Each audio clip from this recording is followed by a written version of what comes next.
5, 4, 3, 2, 1, 0.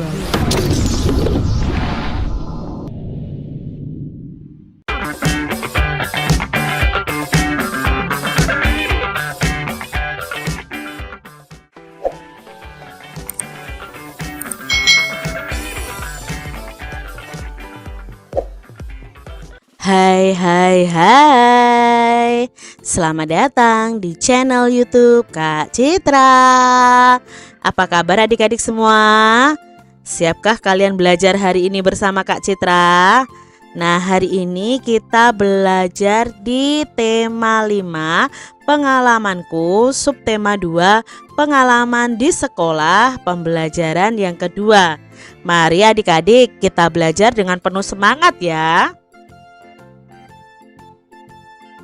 Benny dan teman-temannya melakukan gotong royong.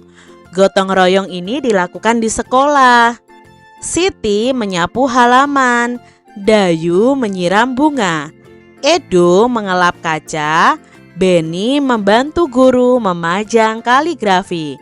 Adik-adik, apakah kalian pernah bergotong royong di sekolah kalian? Nah, gotong royong itu adalah melakukan sesuatu hal bersama-sama. Di sini ada percakapan Benny dan ibu guru. Anak-anak, ibu mempunyai kaligrafi. Bagaimana memanfaatkannya? Tanya bu guru.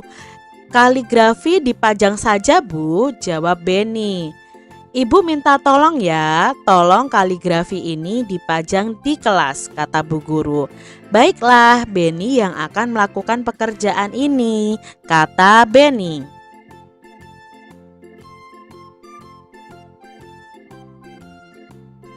Ini ibu mengambilkan sapu, ember, dan kemoceng, kata bu guru. Kamu dapat menggunakan untuk kerja gotong royong. Siapa yang mau menggunakan alat ini? Saya bu. Nah, itu tadi percakapan ibu guru bersama dengan teman-teman Benny. Apa yang akan dilakukan Benny pada percakapan tadi adik-adik? Ya, Benny akan membantu ibu guru memajang kaligrafi. Siapa yang ingin menolong bu guru? Yang ingin menolong bu guru adalah Benny. Sebutkan alat yang digunakan untuk kerja gotong royong dalam percakapan tadi adik-adik.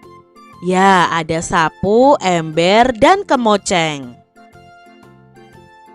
Tuliskan contoh ungkapan minta tolong. Pada percakapan tadi ada kalimat minta tolong yang diucapkan oleh ibu guru kepada Benny, yaitu, ibu minta tolong ya, tolong kaligrafi ini dipajang di kelas. Adik-adik, jelaskan makna ungkapan minta tolong dari teks percakapan tadi. Nah, dalam teks tadi ada kalimat atau ungkapan minta tolong. Ibu minta tolong ya, tolong kaligrafi ini dipajang di kelas. Nah, di sini ada makna dari kalimat minta tolong ini. Maknanya apa? Nah, jadi kalimat minta tolong di atas itu maknanya bu guru meminta tolong kepada Benny untuk memajang kaligrafi di kelas. Jadi setiap kalimat minta tolong itu ada maknanya adik-adik. Nah, kita belajar lebih lanjut tentang ungkapan permintaan tolong atau ungkapan minta tolong adik-adik. Ungkapan minta tolong itu diucapkan saat kita membutuhkan bantuan orang lain. Dalam mengucapkan kalimat minta tolong, kita harus mengucapkannya dengan sopan dan lembut.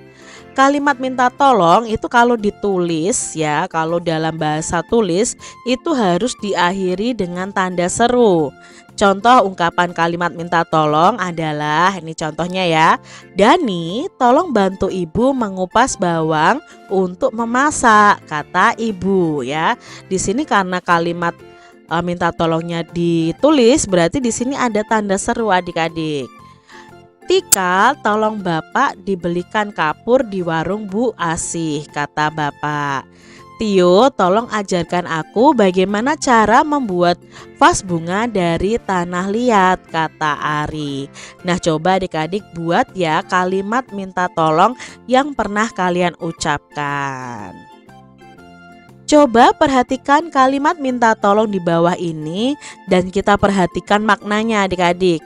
Di sini ada kalimat minta tolong, Edi, tolong ambilkan tempat sampah itu, kata ibu.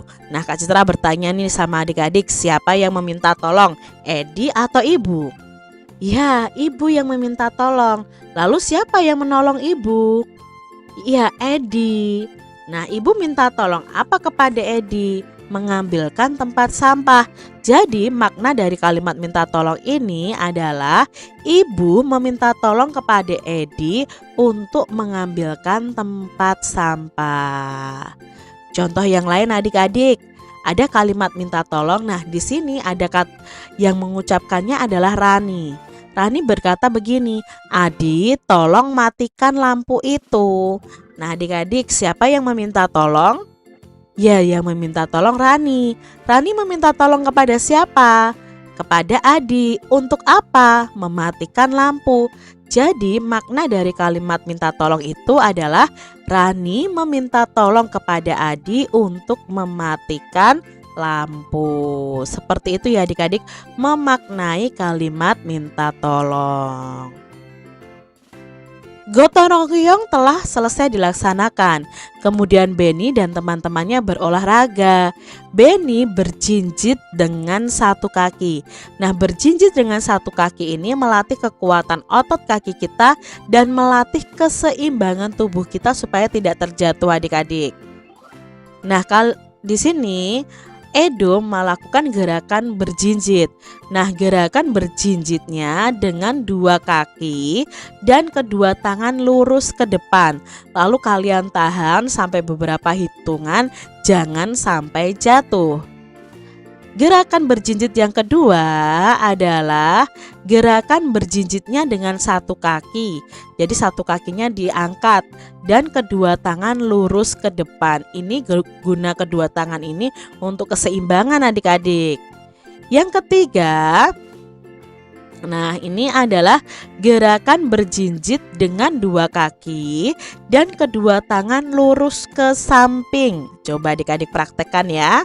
Gerakan berjinjit yang keempat adalah gerakan berjinjit dengan satu kaki. Satu kakinya diangkat adik-adik dan kedua tangan lurus ke samping. Coba jaga keseimbangan kalian. Pernahkah adik-adik melihat kaligrafi? Kaligrafi itu dapat mengingatkan kalian kepada Tuhan. Kaligrafi itu tulisan Arab yang bisa dipajang adik-adik. Nah, mengingat Tuhan itu dapat juga dilakukan dengan berdoa. Berdoa itu merupakan perilaku yang sesuai dengan sila pertama pada Pancasila. Nah, adik-adik pasti ingat ya, sila pertama itu simbolnya adalah bintang. Bunyinya ketuhanan yang Maha Esa. Di sini kita akan bersama-sama memberikan tanda centang untuk gambar yang menunjukkan sila pertama Pancasila. Yang gambar pertama adik-adik, berdoa sebelum belajar. Apakah menunjukkan sila pertama? Iya. Lalu yang kedua adik-adik, ini tidak menunjukkan sila pertama ya, membantu teman itu menunjukkan sila kedua. Gambar yang ketiga, memberi kesempatan kepada teman untuk beribadah. Ya, ini sesuai dengan sila pertama. Lalu mendengarkan ceramah atau khotbah nomor 4 adik-adik. Ini juga sesuai dengan sila pertama. Beribadah di pura ya untuk umat agama Hindu. Ini juga menunjukkan sila pertama Pancasila. Lalu lomba baca kitab suci. Ini juga menunjukkan sila pertama, berteman dengan teman berbeda agama. Nah, di sini juga menunjukkan sila pertama. Lalu di sini menunjukkan bakti kepada orang tua. Itu bisa juga sebenarnya masuk sila pertama, tetapi bisa juga masuk sila ketiga. Demikian tadi adik-adik pembahasan kita di tema 5, subtema 2 pembelajaran yang kedua. Semoga video pembelajaran ini bermanfaat untuk adik-adik semuanya. Dan sampai jumpa lagi di video pembelajaran Kak Citra selanjutnya.